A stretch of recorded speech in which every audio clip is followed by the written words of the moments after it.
hello guys बर्तमान आमी कत आছো দেখিছে এটা ড্ৰোন ক্যামেৰা শট লৈ বৰ্তমান বহুত ওপৰত ৰৈ আছো কি হ'ব এটো কি ড্ৰোন ক্যামেৰা শট এটা কুতুব মিনাৰ হে এটো কুতুব মিনাৰ বৰ্তমান উঠি আছে কুতুব মিনাৰ ওপৰত বহুত দূৰ নিৰীক্ষণ কৰিছে আসলে ইয়াৰ পৰা কো দেখি একদম ঢেকিয়াল দেখি যাবি গৈছে 4 কিলোমিটাৰ 3 কিলোমিটাৰ হয় ইয়া দেখিছে এটা সুন্দৰ ৰাস্তা গৈ আছে বহুত ধুনীয়া লাগিছে দে ওপৰৰ কথাটো সমান একেবাৰে পাহাৰ মাজত থকা কথা লাগিছে মানে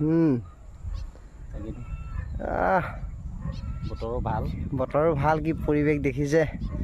ওপৰলৈ দেখিছে বাহ বাহ শান্তি প্ৰতীক